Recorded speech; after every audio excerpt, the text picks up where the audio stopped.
Good morning, good afternoon, good evening to anyone watching Middle East Insights program and the platform's podcast, in which we are today going to discuss a very, very intrinsically important issue about Arab authoritarianism and the Israeli question, how both of them are a codependent dilemma.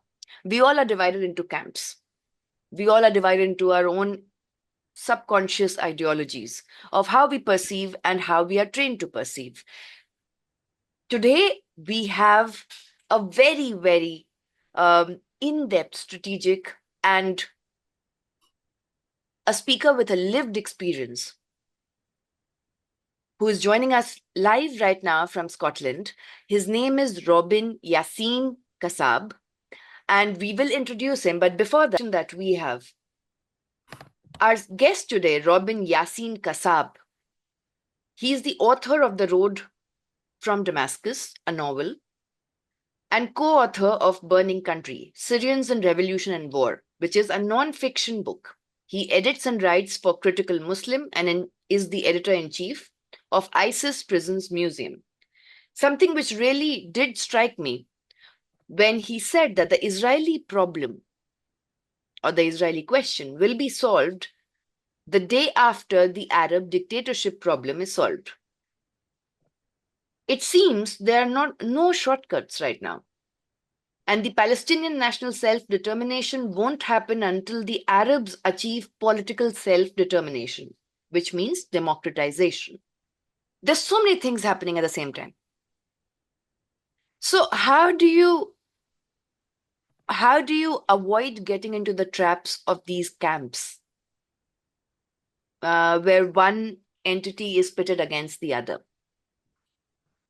Campism. Well, first, can I just make a tiny correction, which is that I'm not the editor-in-chief of the ISIS Prisons Museum. I don't want to upset my editor-in-chief. I'm the chief English editor. It's a bilingual Arabic-English thing, and I'm the chief English editor.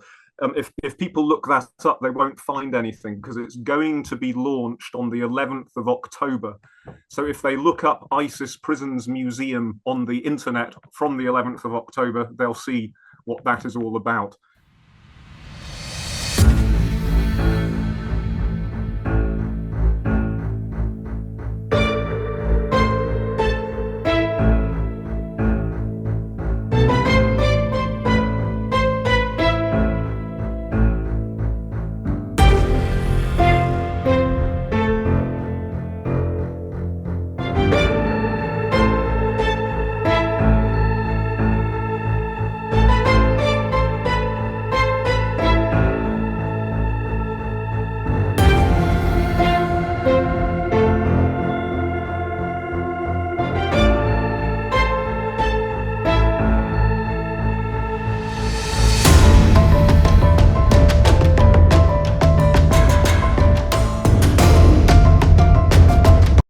It's obviously not an advert for ISIS, which is a terrible fascist organization, one of the many varieties of fascism that are destroying the Middle East at the moment.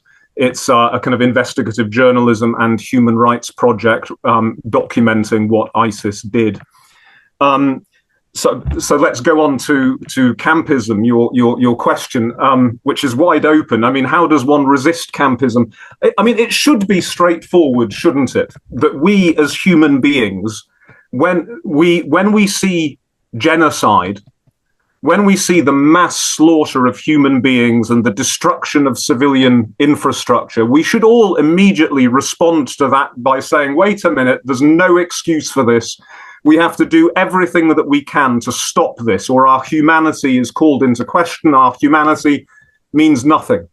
That should be the natural response. But we tend not to do that because human beings are binary thinkers very often.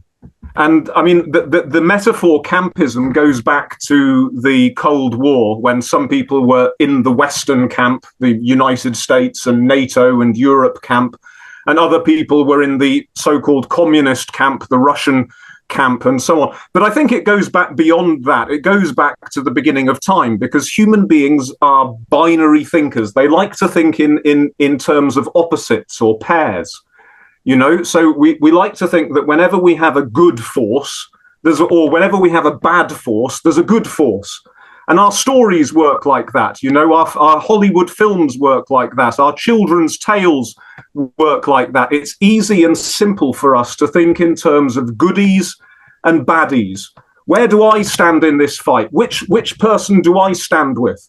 So at the moment, if we've got Israel and America on one side, and we can see that Israel, it depends who we are. I mean, most of the people I hang around with, or most of the people in the Arab and Muslim world, and I suppose leftists in the West, they immediately think, well, what Israel is doing is bad, and the Americans are giving them guns and bombs and money to do it. So that's bad. And we know that America is an imperialist power that has started wars and destabilized parts of the world and caused all kinds of trouble. So therefore, I stand with the other side, which may be Hamas, or it may be Hezbollah, or it may be President Assad, even though he's really not at all involved at the moment.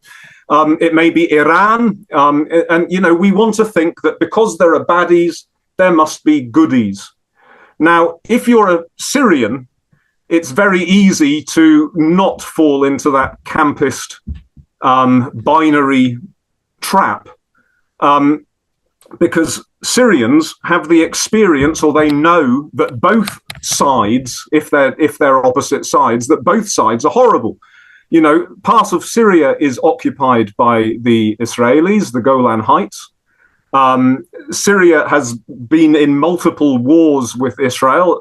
Israel bombs Syria at will. It doesn't seem to care about civilian life in Syria. And of course, the Syrians and the Palestinians are almost the same people. They both come from Balad al-Sham, the same kind of cultural area. They speak very similar forms of Arabic. They're a mix of Muslims and Christians, and they have so much in common historically. And there are many Palestinians living with Syrians in Syria, and there were even more before the war in Syria. So, and Syrians and Palestinians intermarry, and they know each other's stories. So Syrians naturally sympathize with Palestinians, and they naturally oppose the horrific violence and the genocidal racism of the Zionist state, which is directed mainly against Palestinians. Syrians feel that that's their struggle too.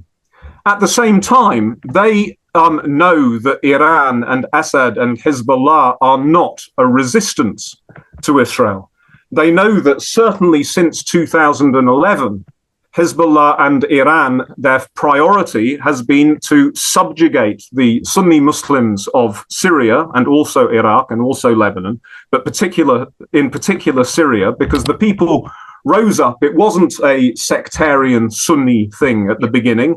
It was a democratic revolution. The slogans were 111, the Syrian people are one. You know, that was one of the biggest slogans, an anti-sectarian slogan. People were protesting because they wanted democracy. They wanted dignity. They didn't want to be tortured. They didn't want everything to be stolen from them. You know, they didn't want they didn't want to have to lie to their children that they loved the president, because they were scared that if their children went to school and said, oh, I've heard that the president's bad, that the child would be tortured, that the parents would be arrested. This was the kind of horrific situation that Syrians protested against. And then Iran, maybe not ultimately for sectarian reasons. I don't know how their minds work in the elites in Iran. But Iran decided, we're going to save President Assad because he's our ally, he's our link to Lebanon, he connects up our power in Iraq, because they inherited power in Iraq after the Americans left. We're going to protect Assad, and the way in which we're going to do that is by applying horrific levels of sectarian violence. And Hezbollah is going to play the leading role in that. That's what happened in Syria. The Syrian masses, the Sunni Muslim majority in Syria, used to love Hassan Nasrallah and Hezbollah. In 2006, when Hezbollah looked like a very different organization back then. In 2006, it was actually able to resist Israel. and it was willing and capable of properly resisting Israel, because at that point it was designed to resist Israel. It was actually designed to be a resistance organization to defend Lebanon from Israel. But since 2011, it's been transformed into the Iranians who supply the weapons and the money and the training to Hezbollah and the political cover. The Iranians told it, go into Syria and protect Assad by killing and driving out the people. In 2006, in that war, Syrians were donating money to Hezbollah. A million Lebanese, mainly Shia Lebanese from the south of Lebanon, came to Syria seeking refuge from Israeli bombs. And they were sheltered in the mosques of the Sunni Muslims and the schools of the people and in people's private homes. People didn't care about the sectarian difference. They saw them as like, we're all Arabs, we're all Muslims, we're all ordinary people of the neighborhood who are trying to defend themselves against Israel and Zionism backed by the West. So they welcomed these people into their houses, especially in a town on the border between Lebanon and Syria called Al-Qusayr, near Homs. And in Qusayr, probably about 20,000 Lebanese Shia were put up in people's homes. Then in 2012, when Hezbollah fully entered the war in Syria on the side of the dictator who was just gunning down his people, Hezbollah arrived in 2012, and then the crucial battle in Qusayr was 2013, when they completely destroyed the place and they slaughtered the people. And the rest of the people they drove out and never let them come home. And then they took over those houses and they made it a town for themselves. And they did that in Zabadani and Madaya, towns near Damascus, between Damascus and the Lebanese border, where there was, a democratic revolutionary movement. And these people came in and said they're all terrorists, using the same war on terror language which has been used against Lebanese and Palestinians by Israelis. They said these people are all terrorists. They're all Al-Qaeda. And of course, they weren't all Al-Qaeda. They were men, women, and children. And Al-Qaeda was present, but in tiny numbers. And then the chaos and the sectarian killing that Hezbollah and other militias did then gave an opportunity to Al-Qaeda and ISIS. You're saying I think what has happened over the period of time that we have forgotten what had happened in Syria. And I'm going to use a lot of photos and footage to add along with whatever you are saying so that people can remember. Yes. Well, it was never properly, so many people don't know what happened in Syria, not just because they've forgotten, but because it wasn't very well reported in the first place. And especially by Western sources, and then the rest of the world, so often the media of the rest of the world often just follow the lead of the West, sadly, particularly in Muslim countries.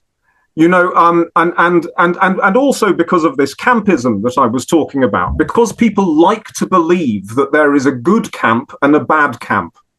And they like to believe that, okay, everybody's understood that America does bad things. It's an imperialist power. It certainly is. Everyone's understood, in the Muslim world at least, everyone has understood that Israel is a bad power. It does terrible things. So then when you have the supposed enemies of Israel, the people that pretend to be the enemies of Israel, the people that have in some cases fought Israel in the past, when these people are killing people in Syria, they think, well, maybe there must be some kind of good reason for that. Or it doesn't make sense. It doesn't fit into my picture of the world. So therefore, I'm going to ignore it. I'm not actually going to register what's happening because it doesn't fit with my preconceptions. And I think for that reason, Syrians were ignored. And they were ignored by Western leftists. They were ignored by many Muslims who like the simple story that America is bad, Russia is good, Iran is good. The Arab dictators sometimes are good if they're not pro-Western. And this is such a superficial level of examining things. The sad fact is that in the Middle East, there are no good states. Yeah. There are no goodies. So, sir, I don't understand this way, like coming from a point of ignorance completely. No matter how much the Arab states are trying to have Abrahamic accords with Israel, which they were having during the time of Donald Trump, but Arab states like Saudi Arabia and many of the Gulf states already had tacit alliances with Israel. Yeah, sure. They already had tacit alliances with Israel in terms of intelligence, in terms of many agriculture, technology, even though they don't have diplomatic relations. Yes. So how can this kind of cognitive dissonance continue? I mean, the Arab dictatorships, and here we're talking not about the Iranian camp. We're not talking about Syria and Iraq, which are controlled in a way by Iran, and which are war torn and so on. And which often claim to be enemies of Israel. But we're talking about Saudi Arabia, the United Arab Emirates, Bahrain, the Gulf, Egypt, the pro-Western Arab states, which the Western politicians and media often call moderate. There's nothing moderate at all about these dictatorships, but they get called moderate because they do what they're told by the West in terms of protecting Israel, doing business with Israel. In the case of Egypt and Tunisia, they get paid by the West to stop refugees crossing the Mediterranean. So they take care of Western security interests. They get called moderate, but they're not moderate. They're dictatorships. Yeah. They don't represent anybody except themselves. They don't represent the Saudi regime, doesn't represent the people of Saudi Arabia. It has to kind of pretend to represent the people of Saudi Arabia, and it has a kind of propaganda and media way of kind of showing that it's in tune with the ideas of the people in Saudi Arabia. But it only serves the Saud family, and the UAE dictatorship only serves the family in charge of the UAE, and they have access to huge amounts of money. And they're interested in their business interests, in their investments around the world, and so on and so forth. They have no problem with Israel. You know, their people have a problem with Israel.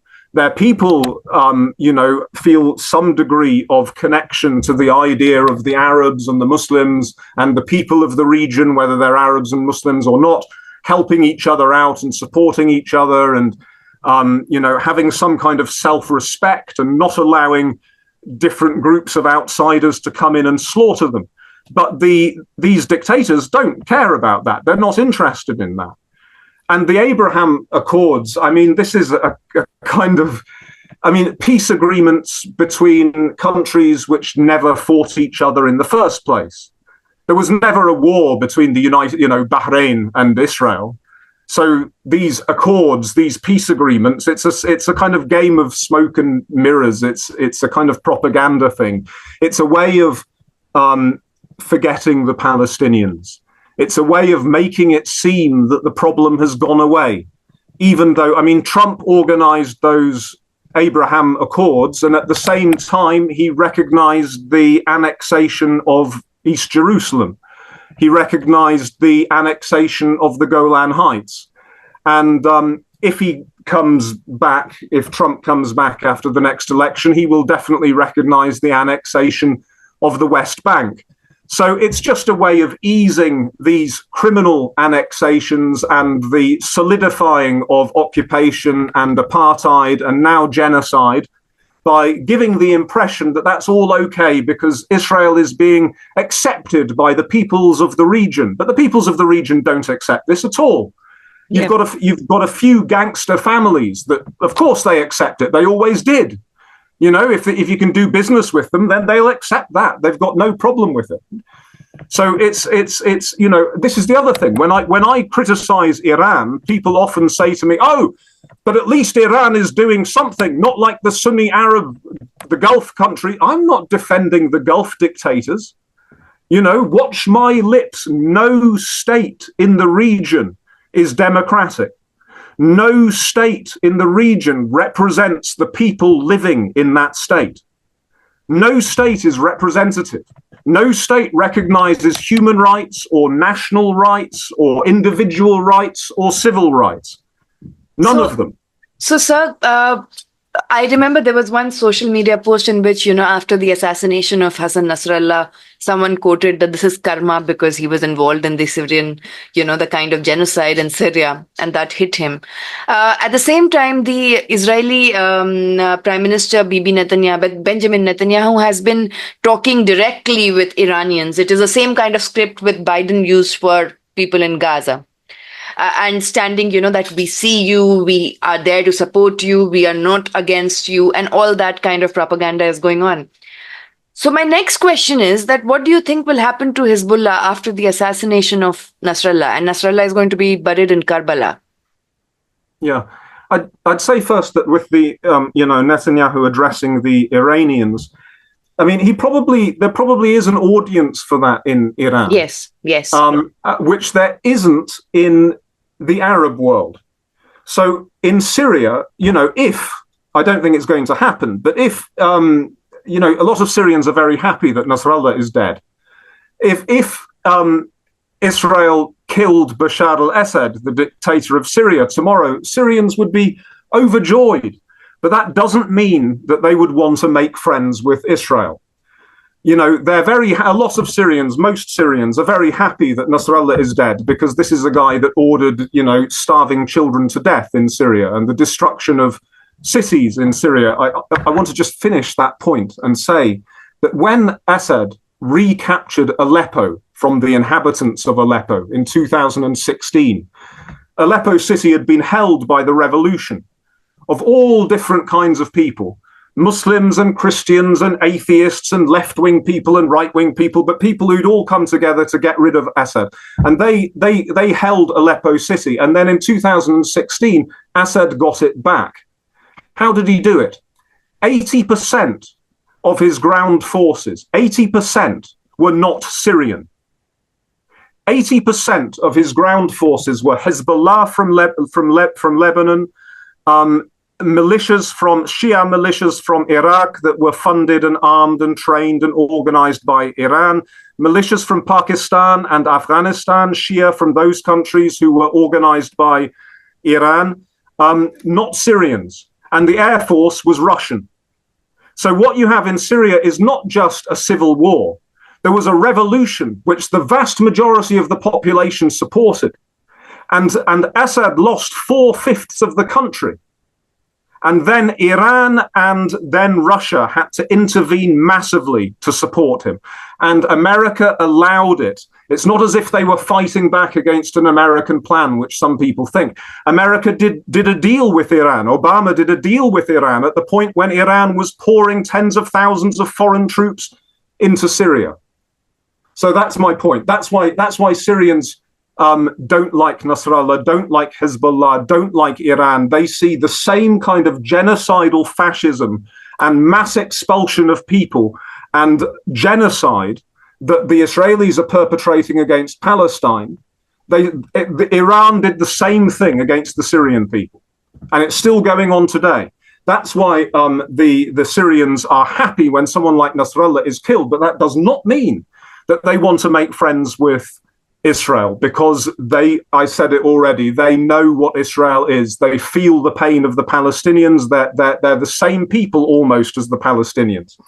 Whereas with Iran, it's a slightly different kettle of fish, because Iran is a very complex country with many different groups, many different ethnicities, many different ideologies, and so on. But most people in Iran agree that they're sick of the regime.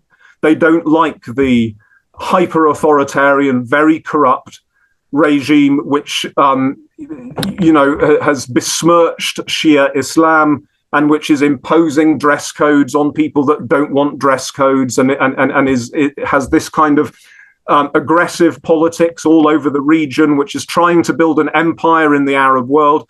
They don't like it.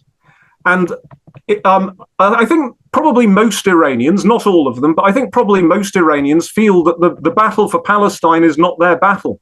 Yeah. I think they're not interested in it. They think that's an Arab thing. We're not Arabs. We're not even Sunni Muslims. And a lot of Iranians don't want to be Shia Muslims these days either, certainly not in a kind of like out there, up front sort of way. They want to just get on with life. And so I think Netanyahu might have an audience with the Iranians, but not with Syrians or Iraqis. And if you're asking me what's going to happen with Hezbollah now after the death of Nasrallah, I don't know. I mean, I really don't know. It depends on everything else that happens in the region. The first thing to say is that there was a story in the Financial Times a couple of days ago, which sounds very plausible to me, which says that the Israel, because we've been asking, how is it that this time, unlike in 2006, this time, the Israelis know exactly where all the Hezbollah leaders are. They know what they're, if Hassan Nasrallah ate a sandwich, they knew what type of sandwich he was eating. Yes. They know where all of the Iranian militants and officers and advisors are in Damascus and Aleppo in Syria. They know where they are, at what time they're getting into their car and driving off so that they can send a drone to blow them up. So how did Israel manage to penetrate Hezbollah communications and intelligence to this amazing extent? And the answer, according to the Financial Times, and it does make sense, the answer is that it was through their involvement in the Syrian war. And there's a kind of divine justice in this. There's a kind of moral at the end of the story. This organization, which could have been a resistance organization, which in 2006 was a resistance organization and was accepted by all the peoples of the region, including Christians, Sunni Muslims, atheists. Most of them liked Hezbollah at that point because it was a resistance organization working for everybody's benefit. And then they decided, no, we're going to do what the Iranians tell us, and we're going to go and start killing women and children in Syria. We'll accuse all of those millions of people of being terrorists, and we'll commit the most atrocious atrocities against them. And then, of course, there were funerals of Hezbollah fighters. And on social media, people would say, this guy has died in Syria, and he comes from this village. And then the Israelis would watch all of this. And then here's a film of the funeral, and they'd look and see who is at the funeral. Leaders come out and we can follow this guy now. Let's follow him. He's come out of the shadows to attend this funeral. It's through the funerals and the death notices and the social media posts connected to their involvement in Syria that Israel was able to penetrate them so deeply. And then the other thing, they started their supposed, solidarity with Gaza on October the 8th, the day after October the 7th. Yes. Hezbollah started firing some small rockets just across the border into Israel, not trying very hard not to cause any real damage. They caused some forest fires. They killed one or two people, a little bit of damage, but they deliberately kept it, quite low level. And they were doing that to show that, look, we are still a resistance organization. There is an excuse for what we did in Syria and what we're doing in Iraq and what we've done in Lebanon too. The excuse is that we're still this resistance against Israel. And it wasn't true. And they kind of assumed that the Israelis understand. We've got rules of engagement here. They understand that we're really using this as propaganda. And they'll hit us a bit, but not very much. Now, if they'd been a serious organization, if on October the 8th, when Israel was in disarray, if they'd really opened up with everything they had then things would look very, very difficult now. But they didn't want to, because that wasn't the deal. The real purpose of Hezbollah is it's now finished, but the bluff has been called, but it was insurance for Iran. That if Israel or America decided to blow up the nuclear program in Iran itself, well, Iran's answer to that was, if you dare do that, we will unleash Hezbollah on Israel and on American ships in the Mediterranean. We will unleash Hezbollah. So Hezbollah, for the last years, has not been there to fight Israel. It's been there to deter Israel and America from attacking Iran's nuclear program. But now the bluff has been called. They waited and they let their leaders be blown up, and they let their communications be blown up, and their pages were blown up, and their ammunition dumps were blown up, and their et cetera, et cetera. And at this point, it seems that there's nothing much that they can do. Exactly. It seems that they're not capable now. I mean, you would imagine if they wanted to resist, they would be doing it today. Yeah, no, this is there are social media posts in which there are several Israelis who are making fun of all the rockets that had launched from Hezbollah's side before Nasrallah's death to Israel, and they're like, "This is the best you can do." Yeah, absolutely. You know, there is this kind of narrative, but also there's a certain kind of narrative when we talk about Iran, sir, that a lot of Iranians and most of the Iranian diaspora hate Khamenei. But even the Iranians who are there within Iran, the Kurdish and the other kind of complexities, as you talked about, one of the reasons is that one hypothesis is that why do they support Israel? They support Israel because it makes them nostalgic of the state they had before 1979. And that is why they want to, support Israel. I don't know to what level or degree this kind of hypothesis is true. But my next question to you, sir, is that how do you see that the kind of rampant military invasion that is going on in Lebanon, and it will have impact on Syria? 30,000 Lebanese citizens have fled for Syria. They are fleeing for Cyprus now. A lot of Syrian medics are coming to Lebanon to treat those who have been injured. How do you see that this kind of ground invasion on Lebanon by Israel, when will it end? What does it want to achieve? Because the bombing goes on every night. Yeah, again, I mean, as I said, I can't predict the future, and particularly here, because it depends so much on what happens next. I mean, as a general rule, I think that the longer that Israel stays, the worse it will get for Israel. And probably the only thing at the moment that could revive Hezbollah's fortunes would be a long occupation by Israel, or a long ground invasion leading to an occupation by Israel. Because, I mean, even amongst Lebanese Shia who support Hezbollah, I've also been seeing a lot of anger towards Iran. Just as I think that Hamas miscalculated terribly, I think that on October the 7th, Sinwar, the pro-Iranian, from the pro-Iranian wing of Hamas, I think he stupidly thought that if Hamas started a war, at a certain point, Iran would have to get involved and come to rescue the Palestinians. And it's now obvious that's not happening. So, I've forgotten what I was saying. Sorry, you're going to have to edit that bit down. No, it's okay. My question was that what is the longer the ground invasion in Lebanon? Yeah. When will it end, and what is it trying to achieve now? Is it trying to occupy? Is Israel trying to occupy all of Lebanon now? I think that no, it's not going to try and occupy all of Lebanon. And if the Israelis are intelligent, they'll try and get out of there quite fast, because they know what I know, which is that Hezbollah could be revived. Its cause could become, it will be transformed. I was saying that's what I was saying, that the Palestinians expected Iran to come and help, and the Lebanese too. I think the Hezbollah people in Lebanon thought that if it gets this bad, surely Iran will send some more missiles to Israel, but do it properly this time. And now they're realizing that no, that you are there to serve Iran. Iran is not there to serve you. So this will transform Hezbollah. It could mean that it becomes less of an Iranian tool in the future, and that it refines its feet as, firstly, a defender of the southern Lebanese Shia community, and secondly, as a resistance to Israel. The longer that Israel stays in South Lebanon, and the more that it humiliates and traumatizes the Lebanese Shia community, then the more likely it is that Hezbollah will have a rethink and renew itself as a local resistance force. But 500 of its, leaders have been killed.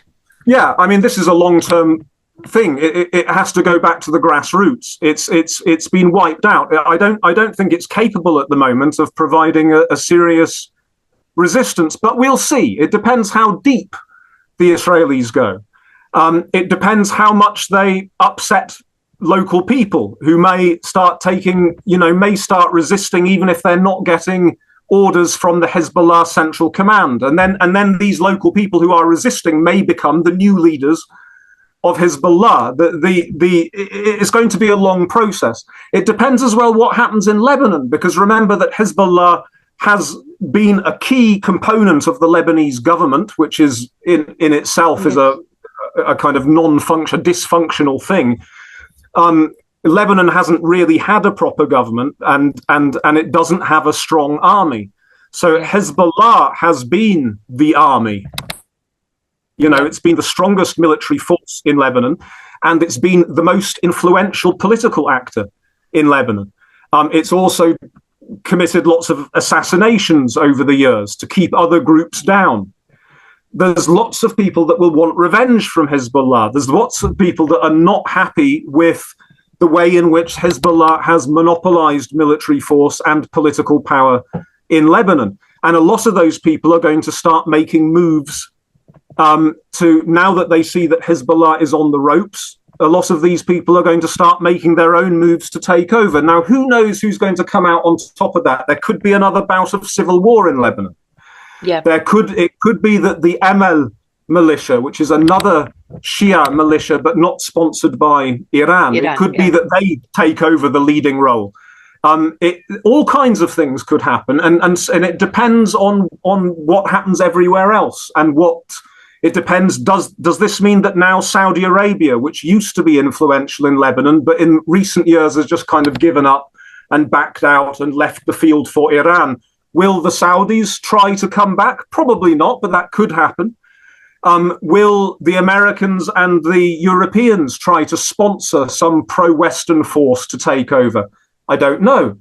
What happens in Syria? Does Syria used to be very influential in Lebanon, but then, of course, the Syrian position has collapsed. But what happens in Syria now that Iranian control is falling? It seems to be, is crumbling. Now that Russia is tired in Ukraine, does that mean that something else is going to happen in Syria, that other powers are going to move in Syria, that the revolution may return in Syria? Again, at the moment, probably not, because the revolution is fairly crushed and not organized, and most people are just focused on survival. But all of this is up in the air. The region really is what the Israelis are trying to do, it seems, to answer your earlier question, is firstly, they say they want to return their communities in northern Israel to their homes. So they want to push Hezbollah back a bit. Well, they're certainly able to do that. But it seems they're trying to do more than that. It seems they're trying to really change the equation in the whole region. Yeah. And really it's aimed at Iran. It's even though Iran didn't want to fight Israel, doesn't want to defend the Palestinians, but nevertheless, it's been a competitor for dominance in the region. It has wanted to carve out its own sphere of influence, and it uses Israel as propaganda for that. And it hems in Israel. It says, you've got nuclear bombs, we're also going to build nuclear bombs. You have power and networks throughout the region, we're also going to build power and networks throughout the region. Well, it seems at the moment the Israelis have thought this is the time.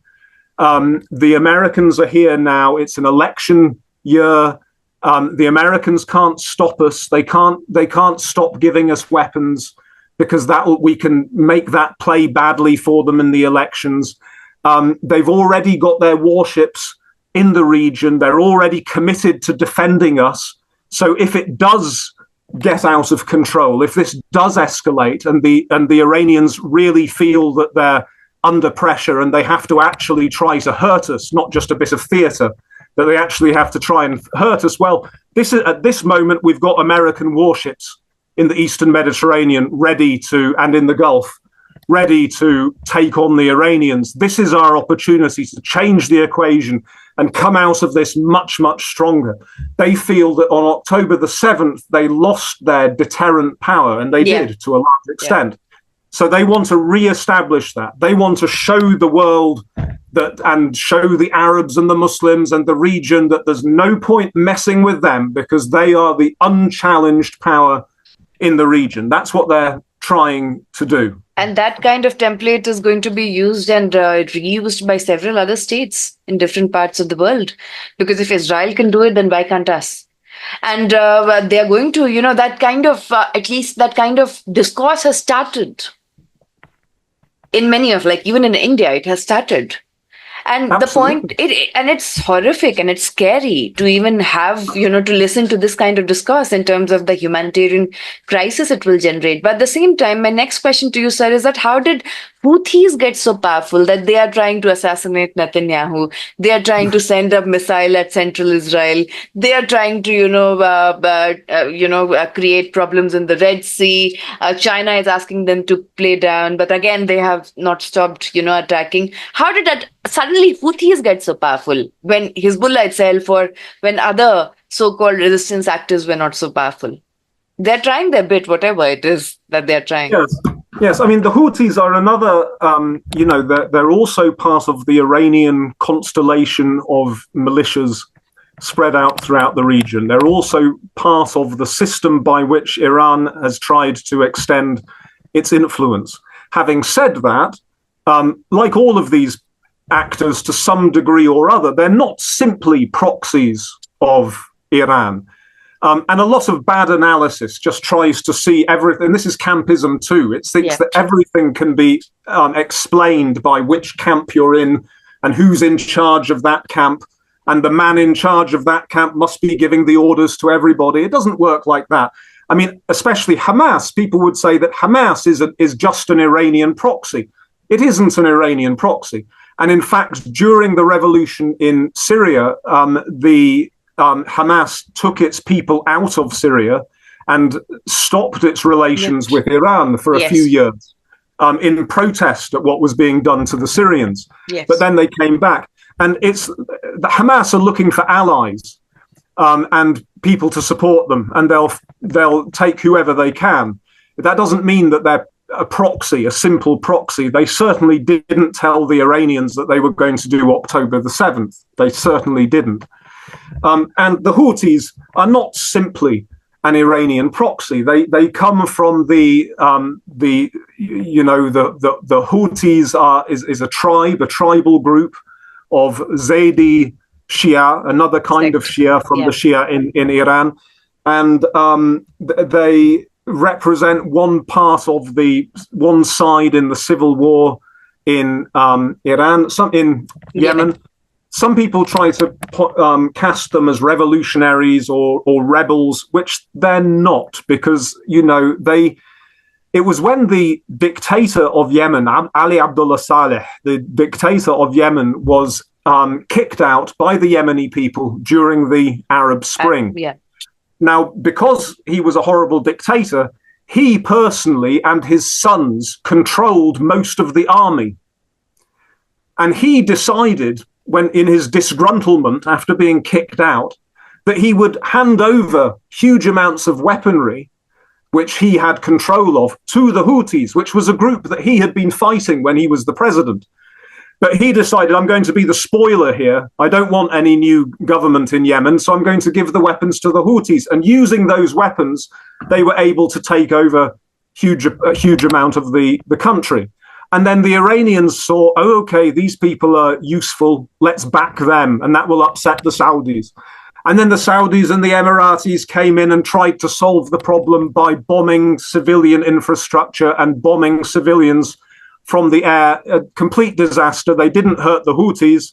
It just cemented Houthi power, but they traumatized Yemen, which was already by far the poorest Arab country, with enormous developmental problems. So it's a very sad story. And the Houthis inside Yemen are a bad actor. One of the bad actors. The Houthis have also imposed starvation sieges on communities that they don't like.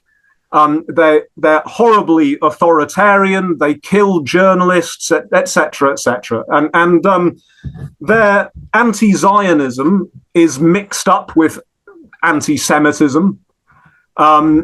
Just straightforward hatred of Jews. It's not very complicated. Then they're thugs, really.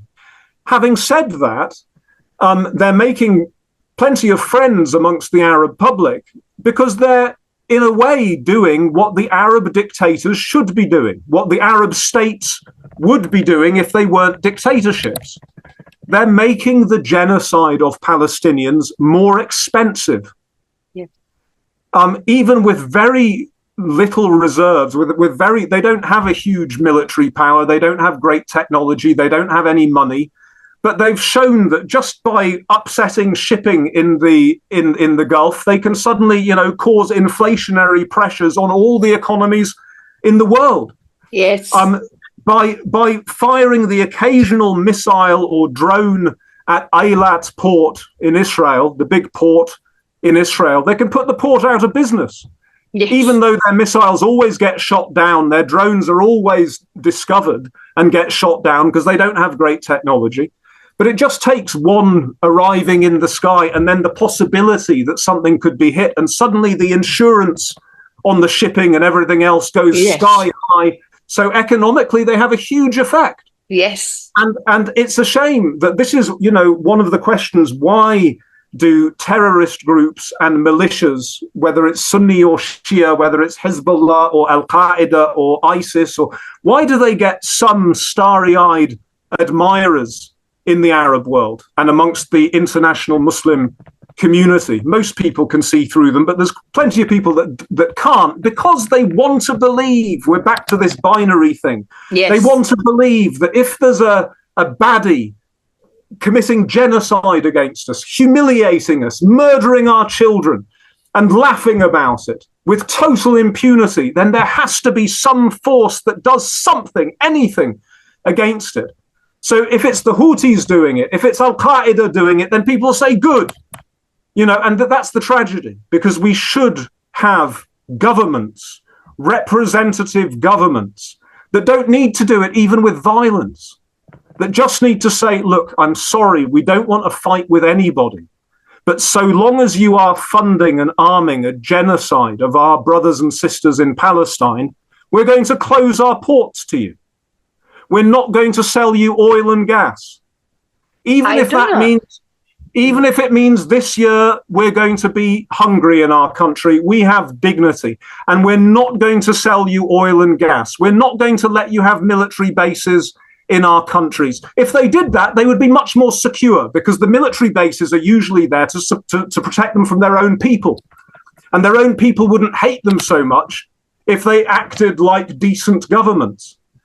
And, I don't know, but the Saudi can, if they can do the 1973 oil embargo again, because MBS was quoted saying that, he doesn't really care. I'm paraphrasing, but he was quoted saying that he doesn't really care about the Palestinian cause. His citizens do. That is one of the reasons why he cannot have a deal with the Israelis, according to the optics of it. But there's a lot of, questioning which the American propagandists do, that is democracy halal for the Arab governments? What do you have to say to that? Because this is a very condescending statement. Is it halal? In other words, they're saying that there's something inherent in Arab or Muslim culture that cannot be democratized. Or in the Islamic religion, which is inherently authoritarian and anti-democratic. Yeah. Well, the best example, I'll answer that by talking about what happened in Syria. What everybody sees from the outside is the war. What happened in Syria was there was a mass movement of protesters, unarmed protesters, asking for democracy and human rights. And they were slaughtered, they were gunned down. The Assad regime arrested tens of thousands of young, anti-sectarian, peaceful protesters and tortured them to death, and released jihadists from prison, so that a terrible war began, a civil war. And then Russia and Iran and Turkey and America and ISIS from Iraq and everybody else came and got involved. And there were lots of different militias and foreign powers all fighting each other and blowing up the civilians and the civilian infrastructure, and people tried to get out of the country. That's in summary what happened and what we saw. What wasn't well reported, except in our book, please buy our book, Burning Country, Syrians in Revolution and War. What wasn't well reported was, okay, what did the ordinary Syrian people do in the liberated areas. I'm not talking about the militias and the foreign armies. I'm talking about the ordinary men and women who stayed in these towns and cities which were under bombardment. They started practicing democracy. At one point in Syria, there were over 800 local councils, and about half of them were elected local councils. They were democratic in the sense that we would recognize as democratic. They had elections for the men and women in the area. In the other half of them, it was done in a different way, and it altered according to the area. In some areas which were quite tribal, the heads of tribe would come together and appoint people. You know, a man from each tribe would sit on the council. In other areas where it was more family-based, you know, the families would send a representative. In some areas, it was just purely a meritocracy. They were thinking, in this area, under bombardment, we need somebody who can get the electricity working. So let's appoint this guy who's an expert in electrical administration to the council. We need somebody to take care of the education of the children because all the schools are closed or bombed. So let's appoint this guy who was the headmaster of the school before to the council. So there were about 400 of the 800 councils were democratic in the way in that they had elections to choose the leaders. Now, this was ordinary, and in those councils, you had people from a wide range of ideologies. You had jihadists and Islamists and nationalists and liberals, liberal Democrats, and people with no politics at all, no ideological politics at all cooperating with each other in order to do the basic things that the community needed. And it was them that kept life going in those areas.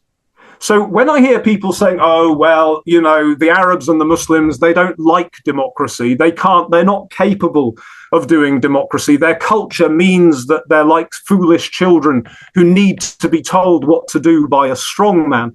You know, the example of Syria, which hardly anybody reports on, hardly anybody talks about because it doesn't fit the preconceptions.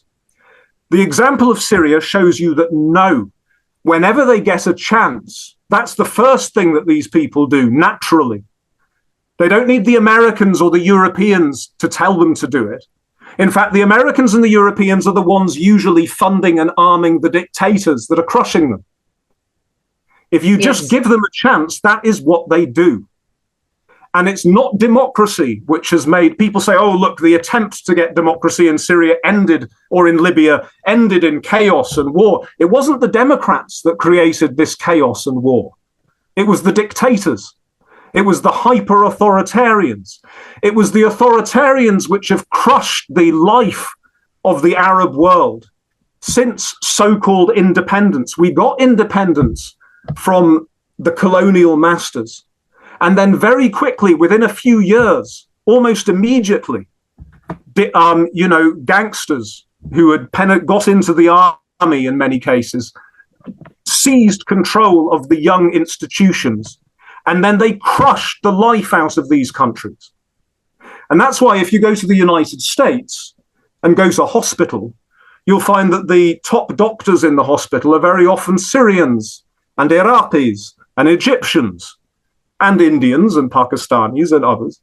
You'll find that the top engineers and the top computer people are often Syrians and Iraqis and Egyptians. But in Syria and Iraq and in Egypt, you can't find a developed computer industry. You can't find good engineering. You can't find good hospitals. Because because anybody who wants to do well has to get out. That's a certain kind of notion also in India, to a certain extent. Of course, well, it's the tragedy of all of. I mean, India is all. Let's not talk about India. That's you know more about that than me. But it's very sad what's happening in India too. The same, and we were talking before about the international situation and how the success so far. It won't be successful in the long term, but the success so far of what Israel is doing, of this genocide, solve a problem by genocide. This is, That's what happened in Syria. In Syria, it was allowed to happen. As I said, the Americans did a deal with Iran at the time that Iran was sending militia to drive millions of people out of Syria and commit genocide in Syria. Then when, after October the 7th, Netanyahu thought, well, if the Iranians and the Russians can get away with it, me, with my American and European solid support, I can definitely get away with it. So that's what he's done. And the West in particular has done itself a huge disservice by going along with this. The West has gone back 50 years. It's as if we're back in the Vietnam era. Yeah. When America was committing genocide abroad and was beating up its students at home. Yeah.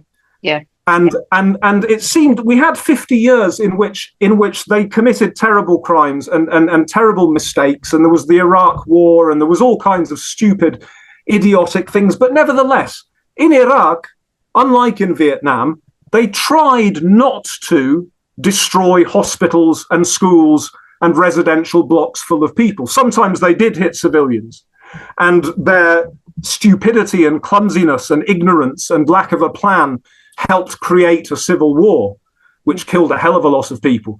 But they tried to some extent, not because they just thought it's embarrassing, it doesn't help our aims, let's not kill people. Because they had a journalism in America which called them out when they did things like that. They tried not to do it, whereas here they're backing up Israel.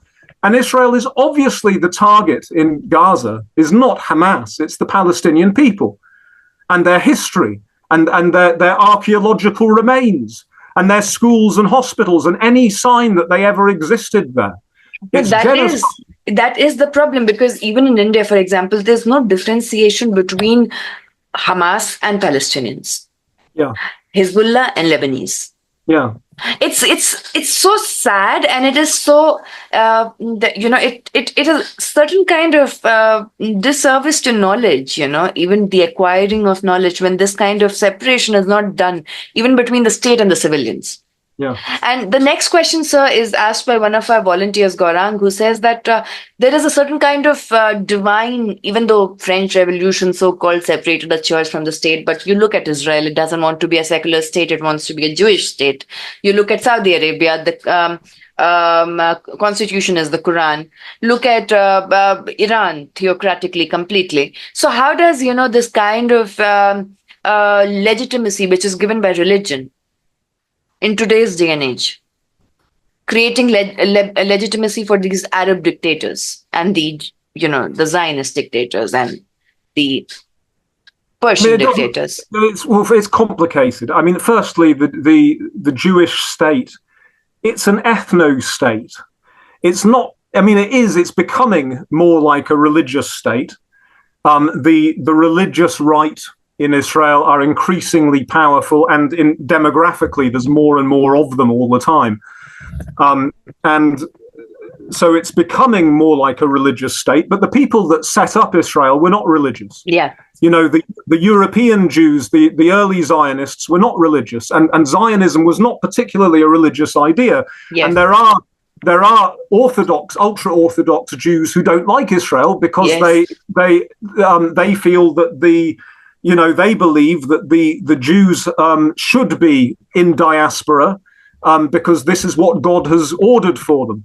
And it's only when the Messiah comes at the end of time that the Jews will come back to Palestine and so on. So it was a secular idea. It was a response to European nationalism. And I must say that, because I'm not I'm very much an anti-Zionist, but I'm not an anti-Semite.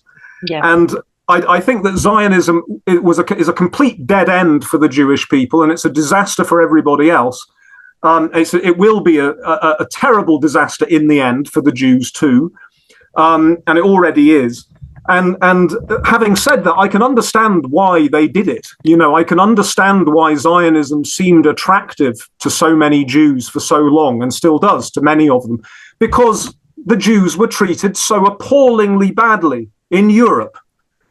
They weren't treated great in the Arab and Muslim world either, but it was nothing like what happened to them repeatedly in Europe. Yeah. and the Zionism was a minority interest amongst Jews until the rise of Hitler. Yeah. And then post Second World War, post Holocaust, then of course you had Jews that had nowhere else to go, who were traumatized and thought everybody has tried to wipe us out. They've killed 6 million of us. All we can do now is get our guns and fight for a piece of the earth. I understand that. It's wrong. Doesn't justify what they did to the Palestinians, the expulsion of the Palestinians, and then 76 years of slow genocide followed by fast genocide. And it won't help them get security in the end. But I understand where it's coming from, and it's not simply religious. It was a response to to persecution of them as an ethnic group. In Saudi Arabia, already today, the Islamic justification has been jettisoned. It's true that officially the Quran is still the constitution and that the flag still has the Shahada, the statement of faith, on it. So in some ways they're still using that symbolism, but Mohammed bin Salman has completely got rid of the trying to export their version of Islam, and even domestically he's curtailed the powers dramatically of the religious police. And he's bringing in, pop concerts and all kinds of things that you wouldn't have seen 10 years ago in Saudi Arabia.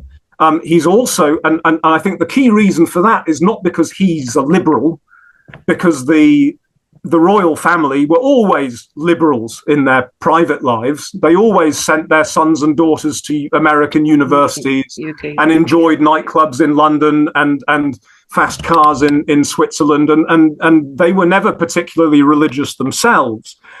What's changed now is that the Mohammed bin Salman and the Saudi family have seen that during the Arab Spring, actually Islam, as well as it used to be an authoritarian force that kept democratic movements down, but in the new democratic age, it could actually be a way in which dictatorships get dismantled. So you have groups like the Muslim Brotherhood, which are not liberal, they're not socially liberal, and they're quite authoritarian in various ways, but they're certainly happy to play the democratic game. If they could come to power in Arab countries or Muslim countries by elections, then they will use that and they will moderate their positions in order to become democrats. And that was happening. It happened in Egypt briefly, and the Saudis at that point funded the counter-revolution against Morsi, against the Muslim Brotherhood. And it was at that point that they thought, wait a minute, let's start a campaign against political Islam everywhere. So, with Iran, it's not working because the Iranians have tried to expand Iran is a Shia Muslim country, and 90% of the world's Muslims are not Shia. So trying to extend their influence by backing sectarian Shia militias, it's only so far that can go. It's not going to really work. And when you have the majority of the population inside Iran don't like this either. They don't want religious politics. I don't think it's going to work. So the answer to that question is, I think that dictatorships and bad actors like Modi, Modi is not a dictator because he's been elected, but he's a bad actor. And authoritarians, let's say that, authoritarians will always try to use people's base instincts and their identity and their fears and resentments of other communities. They will always try to use that in order to divide and rule and have more power and to reshape nations in the way that they want. So they will, Modi will appeal to Hinduism and an idea that this nation, it's a blood and soil sort of thing. This nation belongs to the Hindus. We have always been here, and throughout history, we have always been attacked by Muslim savages, and our neighbors who are Indian citizens, who are every bit as Indian as the Hindu, our Muslim neighbors are part of this foreign invasion and so on. And he's doing this in order to build up his own power. And it's ugly and horrible. And you get in Muslim countries, you get you get Muslims, so-called Muslim authoritarians saying the Hindus or the Christians or the Jews are the eternal enemies that have always been, everything was great. And in America, you have Trump saying, we white Americans used to be happy. Everything was great in America until the foreigners and the Marxists and the immigrants. The immigrants came in and ruined everything and started eating our pets and committing crimes. And so we have to make America great again by getting rid of this group of people. Yes. So they always use identity politics for divide and rule purposes, but it's shallow. And they, like the Saudi example shows, they'll jump from one rhetoric to another rhetoric according to what they think is going to help them the most. I agree with you, sir. For a certain point, I thought you were actually speaking from India. That is a certain kind of narrative that you actually emulated very well.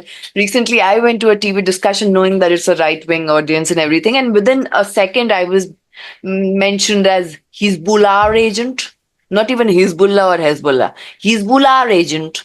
Then communist and Congress member and some foreign puppet and, all of that. And I was like, I'm just talking about humanitarian aspect. Why are we not looking at the humanitarian aspect in Lebanon, in Palestine, within even the innocent Israelis, those who are still hostages?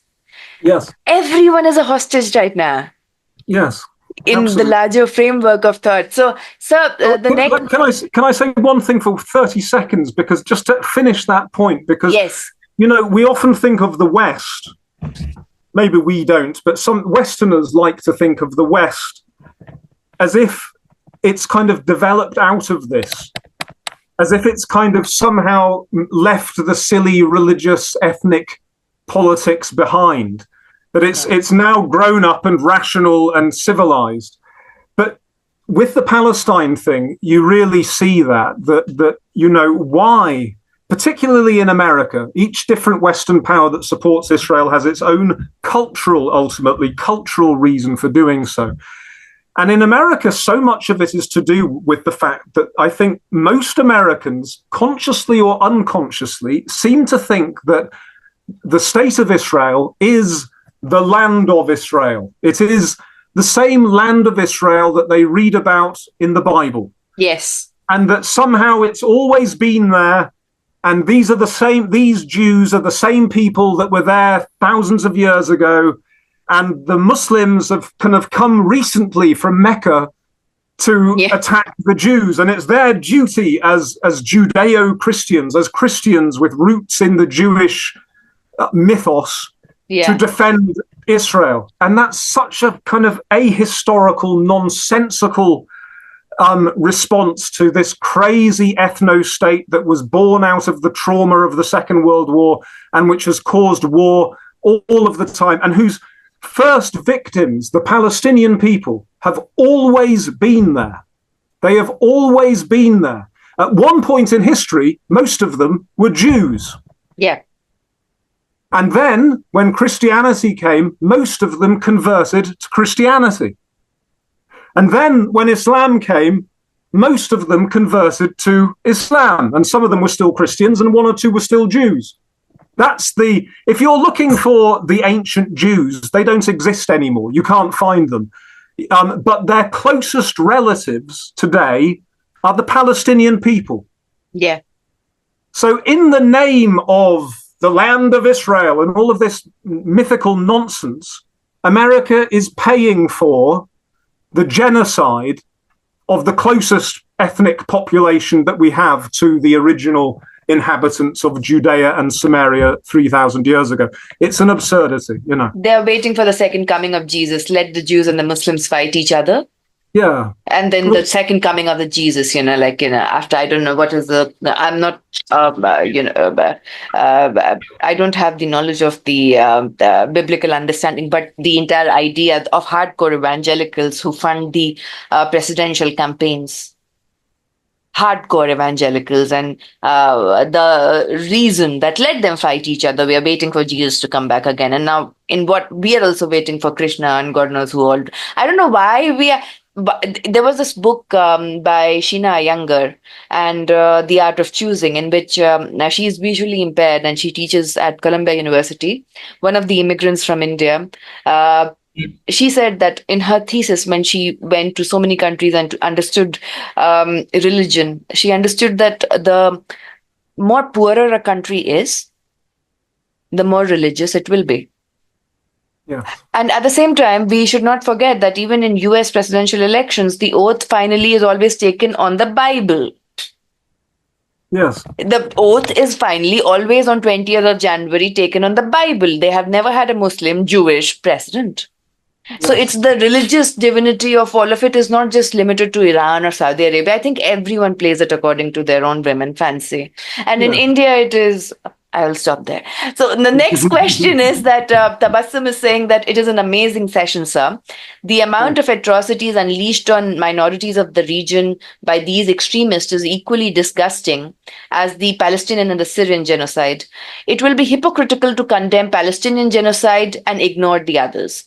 Multiple genocides were done by ISIS, Al-Qaeda, ISIL, and others. As you said, democracy is the only solution, but do you see it coming in the region? Oh, do I see it coming in the region? I mean, I can't prophesy the future. I really can't. At the time of the Arab Spring, I thought, yes, I thought that this must happen. The people want it. These are now, when Assad took over, when Hafez al-Assad, the father, took over Syria, there was something like 5 million Syrians in the country. And when the revolution broke out, there were 23 million Syrians in the country. So we've got these bigger populations, better educated, people are on the internet, people want democracy.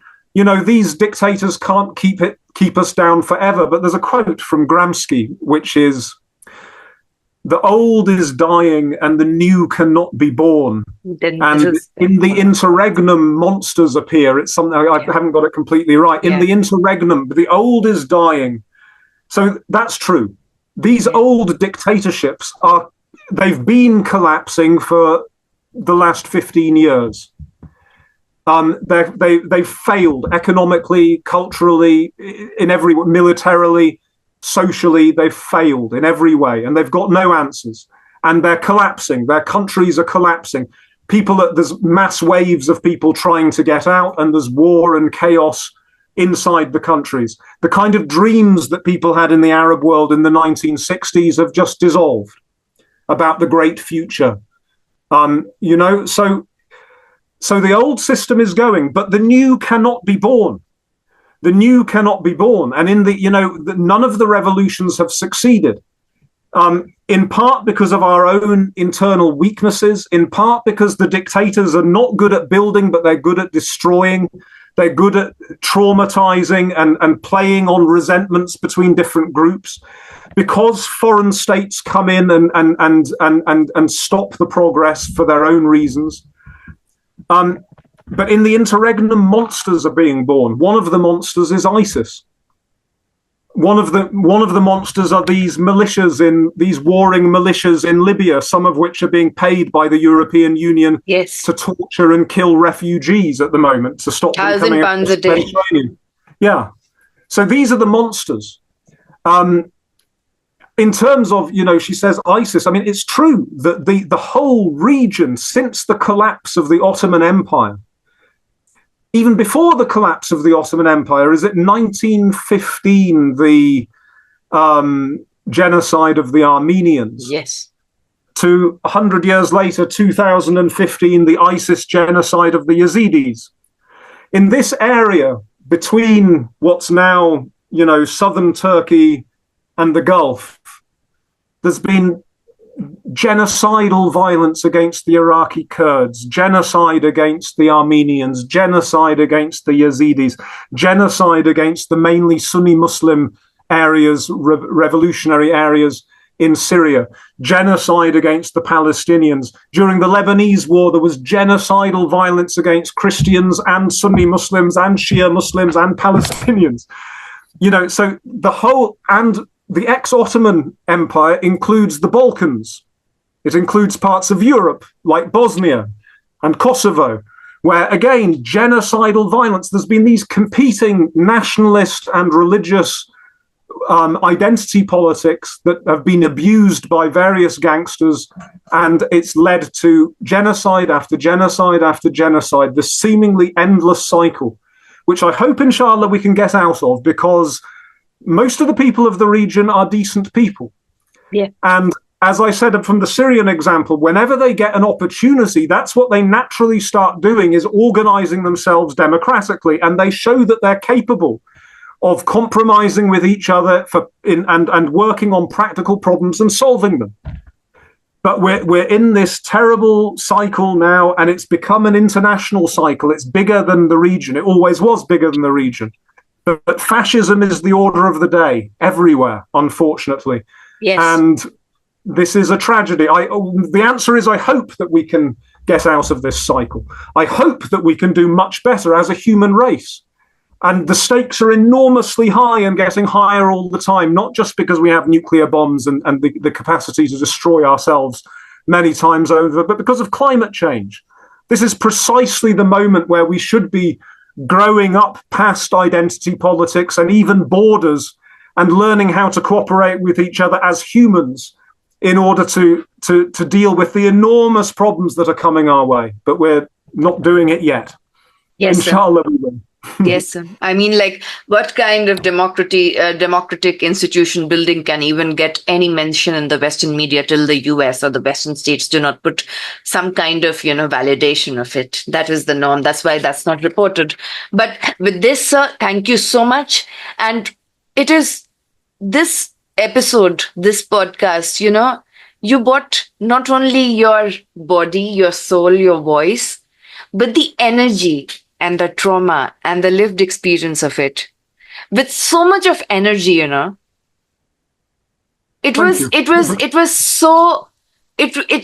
one of the podcasts where it feels like a speaker with so much of historical and lived experience actually spoke truth to power. And it was very enticing for us, because you spoke as something that is not so far away, with your emotions, with your words, with the energy that you gave us. You brought all of that into our own screens and into the screens of everyone who's going to watch, sir. So thank you so much for the privilege of your time. And to everyone else, he has been very busy and he took out time for all of you, So we have to be very, very thankful for his presence. I am also trying to get speakers who can able to, connect the disengagements, or not connect or differentiate between what is happening between Russia, Ukraine with what is happening between Israel, Palestine. Also getting some kind of genocide survivors from Bosnia who can tell this, research of genocide and explain, because a lot of countries are still, and a lot of people are still very, scared of using the term genocide. I don't know why. Yes. So, but having said that, thank you so much, sir. It was, and I wish that in my life, I can meet you at least once. And I'm going to buy the book right now. And saying that I empathize what you went or what your country civilians went through will be very superficial. But I can pray that there's some iota of peace, at least, that can be endowed. And the world understands you and what you say in a better way. Well, thank you so much, and thank you for your kind words. Thank you for giving me the opportunity. It's a great opportunity to communicate a little bit with people in India as well, and it was a great pleasure talking to you, Doctor. Thank you. Thank you very much.